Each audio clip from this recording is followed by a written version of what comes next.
कैसे हैं आप सब? हो आप सब बहुत अच्छे, बहुत बढ़िया रहेंगे। मैं भी यहाँ पे बहुत अच्छा, बहुत बढ़िया हूँ। ठीक है, यहाँ पे ज़्यादा ठंड नहीं है, इसी वजह से यहाँ मैं टी शर्ट में बैठा हूँ। और सीरियसली सिर्फ ये वीडियो बनाने के लिए मैं छत पे आया हूँ, क्योंकि अपना रूम में थोड़ा सा अच्छा सा एक लाइटिंग नहीं आ रहा था। तो बात क्या है, तो आज मैं आपको एक स्टोरी बताऊँगा। Story in the sense not really story, real incident जो कि मेरे साथ हुआ है। और आप मुझे बताना कि उस स्टोरी से आपको क्या समझ आता है या आपको क्या लर्निंग मिलती है। ठीक है, क्योंकि जब भी मैं कोई ना कोई स्टोरी सुनाऊंगा तो हर किसी का पॉइंट ऑफ व्यू एक अलग होगा, और वो पॉइंट ऑफ व्यू मैं जानना चाहता हूँ। तो हुआ क्या कि जब मैंने ऑफिस ज्वाइन किया, ऑफिस ज्वाइन करने के almost I think 15 to 20 days बाद, हाँ मैं सबसे पहले अपने बारे में बता दूँ, I am a qualified cost accountant, जैसे कि आप लोगों को मेरी यूट्यूब चैनल को देख के भी पता चल रहा होगा। और मुझे ऑलमोस्ट मोर देन 1.5 ईयर्स हो गए हैं CMA क्वालिफाई किए हुए, और मैं यहाँ हैदराबाद में जॉब करता हूँ as an Oracle functional consultant. ठीक है, sorry, Oracle certified functional consultant. Right now I have some certifications with me.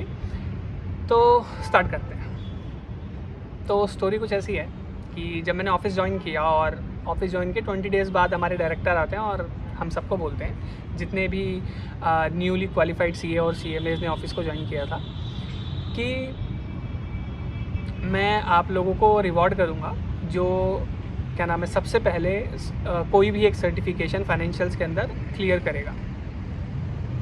तो उस टाइम पे हमारे लिए ओरेकल बिल्कुल न्यू था। हम कहाँ क्या पढ़ के आए थे और एकदम सॉफ्टवेयर फील्ड में आ गए थे, हमारे लिए सारी चीज़ें बिल्कुल न्यू थी। तो हमने वो बात सुनी और इग्नोर कर दी। वो मतलब एक तरीके से हमने अपने माइंड में भी इतना नहीं रखा था उसको, कि हाँ हमने सुना था कि हाँ रिवॉर्ड करेंगे, ठीक है, बट हमें भी पता है ना अभी हमको कुछ भी नहीं आता, हम कैसे कर पाएंगे। और वो ऑफ़र भी जब उन्होंने शायद दिया था, मतलब जब उन्होंने ऐसा बोला था, तो आई थिंक उन्होंने बोला था शायद नेक्स्ट 2 मंथ्स की बात बोली थी उन्होंने कुछ। तो हमें लगा था नेक्स्ट 2 मंथ में क्या ही होगा।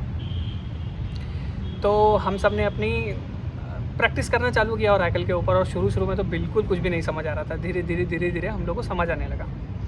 तो और आज मुझे मोर देन वन ईयर हो चुका है। ठीक है, उसके बाद मैं ये बात बोल रहा हूँ। तो क्या होता है कि ऑलमोस्ट 2 मंथ्स हो जाते हैं, और मैं जाता हूँ डायरेक्टर के पास अपने, और मैं बोलता हूँ सर मुझे ना ये वाले मॉड्यूल के अंदर, फाइनेंशियल्स के अंदर कुछ मॉड्यूल्स होते हैं, तो मैंने कहा सर मुझे ये वाले मॉड्यूल के अंदर सर्टिफिकेशन करना है।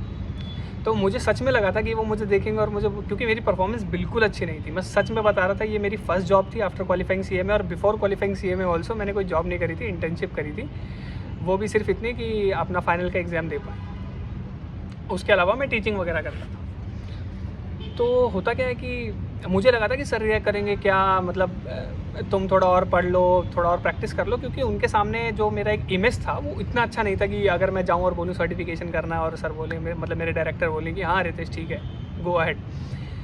तो मैं गया और उन्होंने मुझे देखा और बोला हाँ ठीक है ना, करो।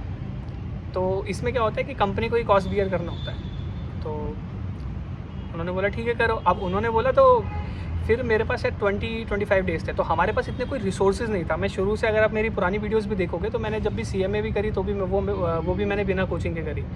तो कहीं ना कहीं अब ये हैबिट हो गई है कि आप कुछ नई चीज़ दो, रिसोर्सेज प्रॉपर मत दो, और बोल दो कि ये करना है, तभी हो पाएगा। अगर आप सारे रिसोर्सेज दे दोगे तो नहीं हो पाएगा। मतलब शुरू में कहते हैं ना कि शुरू मजबूरी से किया था, लेकिन अब मज़ा आने लगा है। तो कुछ ऐसी ही कहानी हो गई। तो अब शुरू में मुझे थोड़ा सा कॉन्फिडेंस आया जब मैं डायरेक्टर के पास गया था ये बोलने के लिए, तो मुझे थोड़ा सा कॉन्फिडेंस था कि हाँ मैं कर लूँगा। और अगर आज मैं 1 साल के बाद वो अपनी नॉलेज देखूँ ना, तो वो कुछ भी नहीं थी सर्टिफिकेशन करने के लिए। पर पता नहीं क्या मेरे दिमाग में आया, और मैं सबसे पहले पहुँच गया ऑफिस में और बोला कि मुझे तो सर्टिफिकेशन करना है। वो बोले हाँ गो अहेड। मुझे लगा था कि वो भी बोलेंगे मेरी इमेज को देखते हुए कि भाई थोड़ा पढ़ लो पहले। तो उन्होंने मुझे बोला कि ठीक है करो। तो क्या हुआ, मैंने 15-20 डेज़ अपने आप को प्रिपेयर किया। मेरा जो एग्ज़ाम था वो फॉर एग्ज़ाम्पल 1.5 मंथ आगे था। तो 20 डेज़ मैंने प्रिपेयर किया। अचानक से फिर मैं अपने होम टाउन में कंस्ट्रक्शन करवा रहा हूँ घर का, तो मुझे वहाँ पे जाना पड़ा। तो वहाँ पे मैं 10-15 दिन रह के आया, फिर वापस आया हैदराबाद। फिर मैंने दोबारा पढ़ना चालू किया। विदिन 10 डेज़ मेरा एग्ज़ाम था। मैं एग्ज़ाम में बैठा। मैं सच बताऊँगा, सच में मुझे ये भी नहीं पता एग्ज़ाम कैसा आता है, एग्ज़ाम में क्या आने वाला है। मतलब ऑब्वियसली मॉड्यूल से रिलेटेड ही आएगा, बट कितने सेक्शंस रहेंगे, किस तरीके का एग्ज़ाम आएगा, मुझे कुछ भी नहीं पता है। मैंने इधर उधर से हर जगह से ट्राई किया पूछने का लोगों से, लेकिन कुछ खास रिजल्ट नहीं आ रहा था। और फिर मैं ज़्यादा टाइम ख़राब भी नहीं करना चाह रहा था। मैं सोच रहा था मेरे लिए वैसे ही ये मॉड्यूल नया है, ये सॉफ्टवेयर नया है, तो मैं इस पर ज़्यादा टाइम इन्वेस्ट करूँ। तो ठीक है भाई, एग्ज़ाम दिया। तो जब एग्ज़ाम मेरे सामने आया तो 2 सेक्शंस थे, section A, section B. Section A मुझे अच्छे से आता था, सेक्शन बी मुझे पक्का पता था फेल, और जैसा कि हुआ तो मैं फ़ेल हो गया। तो उस दिन क्या था, जिस दिन मैंने एग्ज़ाम दिया था ऑफिस में ही दिया था, लेकिन उस दिन डायरेक्टर जल्दी निकल गए थे, तो उनको पता नहीं कि रिज़ल्ट क्या आया। पूरे ऑफिस में सबको पता चल गया कि रितेश का ये मतलब ये सर्टिफिकेशन नहीं निकला है। नेक्स्ट डे वो आए, आते ही मुझे देखे, हे कॉन्ग्रेचुलेशंस। मैं एकदम, मेरा मुँह लटका हुआ था, गिरा हुआ मेरा मुँह।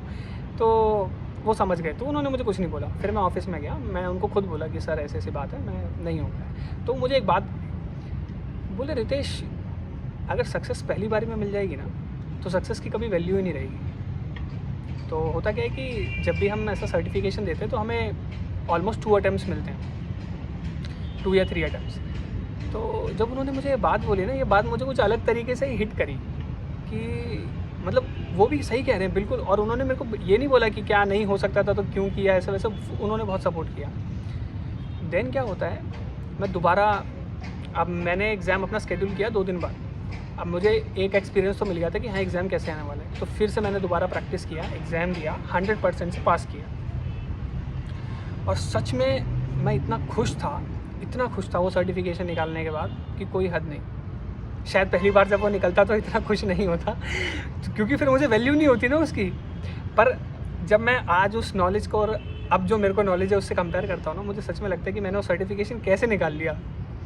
तो कुछ ना कुछ तो बात थी उनकी मोटिवेशन में, या शायद मैंने उनकी इस बात को किस तरीके से इंस्पायर होके लिया।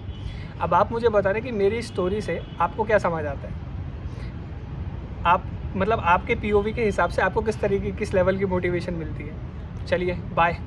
और डेली व्लॉग्स में हर बार सच में सोचता हूँ कि मैं स्टार्ट करूँ, मैं वीडियोस बनाता हूँ, बस उनको एडिटिंग और अपलोड नहीं कर पाता। बट सच में मैं ट्राई करूँगा कि मैं ये भी कर पाऊँ।